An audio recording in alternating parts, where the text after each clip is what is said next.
Hey everyone. So over the past week I've had a few people ask me how I build my landscapes. So instead of explaining it to each person individually, I figured I'd just make a tutorial. Anyway, hi, I'm Fives. I like creating detailed immersive environments because I find it relaxing and honestly just fun to do. I've been using Roblox Studio for about 8 or 9 years now, and in that time I've learned that a well-built environment can really immerse the player and make it memorable. Obviously, you're watching this video to learn and understand how to make a good landscape and environment.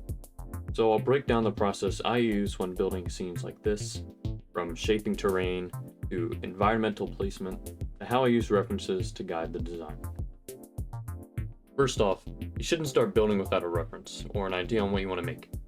For me, I'm going to be designing this build similarly off of Resident Evil 4 Remake, because it just goes in style with the game that I'm making. Perfect place to get your references, in my opinion, would be Pinterest, which I got from my friend Holly. Just type in what you want, and then boom, magic.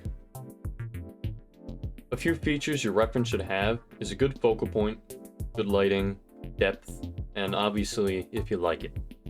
A good example of this would be, well, this. You got a good focal point from inside the cave here, little roadway tunnel. It's got depth, obviously, because it's got a road going down that way. You can see the direction everything's coming from. And it's got good lighting, because, well, you can see it all fine. Now, just to clarify, in this tutorial, I'm going to be showing the process I use to build this specific landscape. Everyone builds environments differently, and there are tons of different types of landscapes out there. So I can't really cover every scenario in this one video, but what I can do is walk through how I built this one and explain the decisions and thought process behind it. And if you guys want, I can always make more landscape tutorials covering different styles later. When starting a build like this, I usually begin with the middle because it's easier to work my way out and forwards and to expand on. And in this case, I'm starting with the road path. When building anything terrain, I always use mesh terrain, and unlike Roblox terrain, this doesn't connect evenly. You have to make sure that your terrain's smooth when connecting the pieces, and you're not leaving any holes. Another good detail would be to not keep it flat. Always have some slight rotations and angles to simulate little hills and bumps. And make sure you have a shape for your path too, and you understand where you want to take it. You can see me here adding some dirt into the road just for minor details, and to keep it looking fresh, and not like the same mesh duplicated over and over. Also, avoid making it perfectly straight.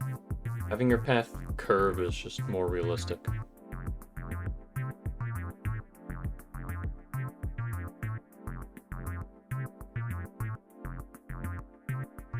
Here I'm starting to connect and build off the road by adding the grass and dirt on the side that'll lead into the forest later on. And when I'm doing this, I'm trying to blend a good mix of dirt in there as well, just to make it blend more seamlessly with the road.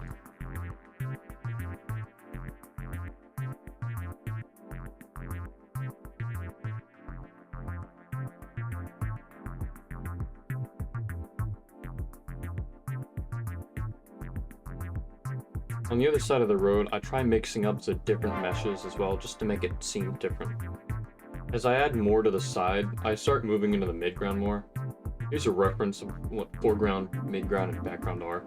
They're pretty self-explanatory, but in this case, foreground would be the road, midground would be the side here that I'm building off of, and the background in this case would be the tree line. You don't really see past the tree line since it's so dark, so it doesn't really matter. But another version of foreground, midground, and background in this case would also be the angle or direction in which the player moves in your piece. Since this isn't like a flat landscape painting, the player's moving around, making whatever's in front of them the foreground, whatever's a bit far off being the midground, and whatever's at the edge of the horizon line in the dark being the background.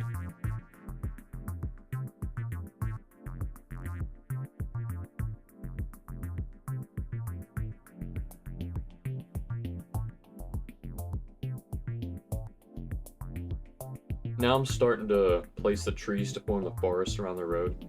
When placing trees, it's really important to avoid evenly spacing them out. Nature tends to grow in clusters, so I try to group them together in some areas and leave gaps in others. I also rotate it and slightly scale some differently as well, just so the forest doesn't look as repetitive. It's also important to try and use a good amount of tree models to add some variety to it, just so it doesn't look like you're placing the same one like over and over. Once I'm done placing the larger parts like the trees, I start to move into the smaller details. This is what really pulls the scene together.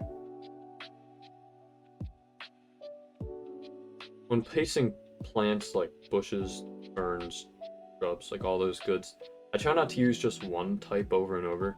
Mixing in like a few different models together helps break up like repetition and makes it just feel more natural.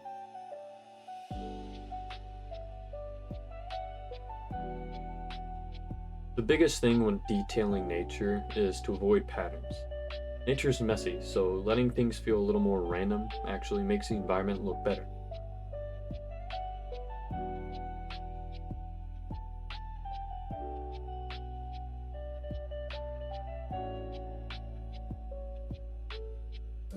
Around dead trees or bushes, I'll usually place sticks and branches nearby.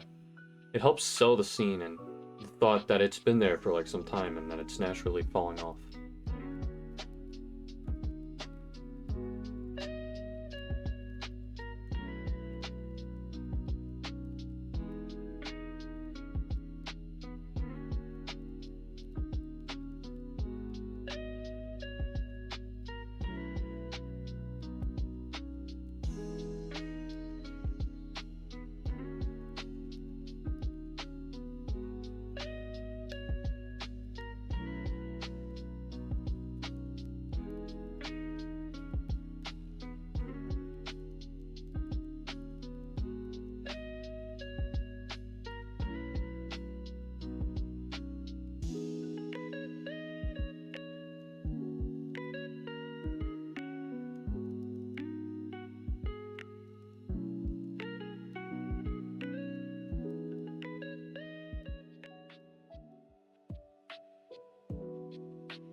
Also, another important detail, please don't leave things floating.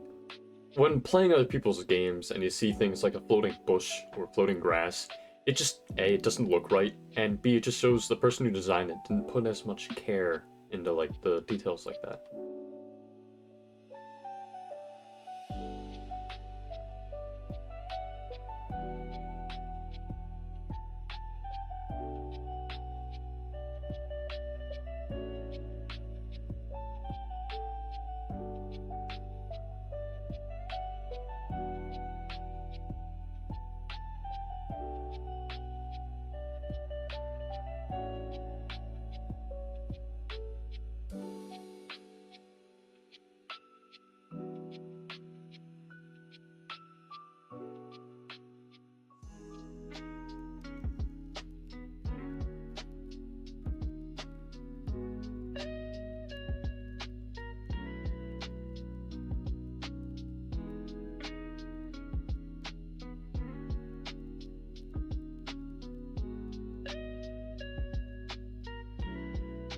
Here, I'm doing a bit more work on the ground meshes to blend everything together and to shape the landscape a bit more. When you're working with mesh terrain like this, it's important to make sure the pieces connect smoothly. Since they don't automatically blend like Roblox terrain does, you have to manually line things up and adjust them so they aren't like visible or leave any gaps. I'm also slightly rotating and adjusting some of these pieces so the ground isn't perfectly flat. In real environments, the terrain is almost never completely level, so even small height changes can make landscapes feel more natural. A lot of environment building is really just small adjustments like this, moving pieces around, shaping the ground, and making sure everything flows together naturally. Even subtle changes to elevation can really help form the environment and make it more believable and give the scene more depth. These little details might seem minor, like the little adjustments and things that you do, but they add a lot to the overall realism of the scene. Similar to the foreground, midground, background thing, another thing I'm thinking about when building is composition. The road acts as like a leading line that guides the player's eye forward through the scene. The trees on both sides help frame the path and create a sense of depth that go along with the fore, mid, and background. And that's pretty much the general process I go through when building landscapes like this. Starting with a reference and an idea, building out the terrain, and then slowly layering in details to make the environment feel natural. Hopefully this helped give you a better idea of how I approach building environments in Roblox Studio. And if you'd like to see more tutorials like this, maybe covering things like optimization, lighting, environments, or different types of landscapes, let me know. Thanks for watching.